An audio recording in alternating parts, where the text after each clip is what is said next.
Welcome back to Jersey Matters. In these divisive times, everything seems to be up for debate. Everything is an argument, including the environment. Issues like global warming are especially controversial. On this past Earth Day, as you probably saw, there were rallies around the world to stand up for science, including rallies right here in New Jersey. In Trenton, scientists gathered, environmental activists, teachers, and people from all walks of life. Our Vanessa Tyler was there. Well, Larry, in this crowd, there is no debate. They say what's happening to our environment is real, and they say it's dangerous. Our air, our water, our climate, they say it's all changing, and we ignore it at our own peril. The crowd was loud. They believe in science, not silence. On this Earth Day, they say science has become a target. This Earth Day is different from all other Earth Days because never before has our environment and the very concept of science and scientific funding been under attack.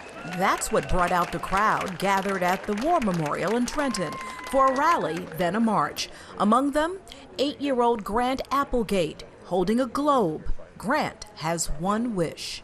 I want the Earth to be a better place. The wish of a child may not be enough when facts are under fire. You can't pick and choose which science you want to believe. Facts are facts. Science has become political. Among the speakers, Democratic Assemblyman Andrew Zwicker, a New Jersey lawmaker and a physicist at Princeton. One foot in both worlds.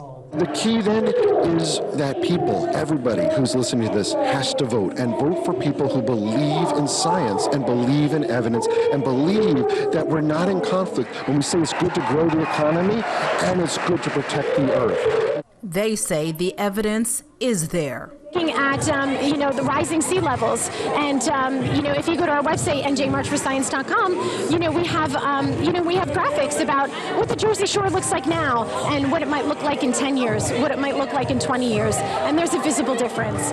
During the rally, a bit of hope when a teenager who was building a nuclear reactor in the basement of his New Jersey home received the Young Scientist Award and spoke to the crowd about turning to clean energy, warning what will happen if we don't. We're going to see a lot of extinctions of animals, and it's just going to turn really, really bad.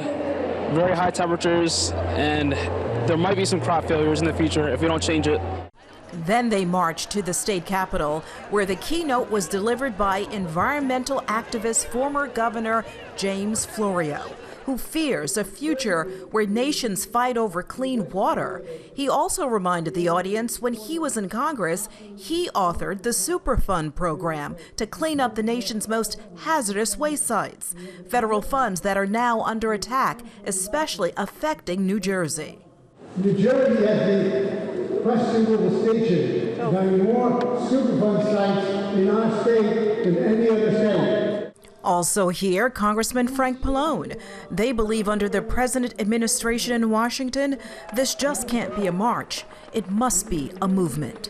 What you see out here today is a movement, and this will not just end today. This is going to go on today and tomorrow and every day. This march is a warning, but will they be believed? They say they have the facts, if only those in power would face them. For Jersey Matters, I'm Vanessa Tyler.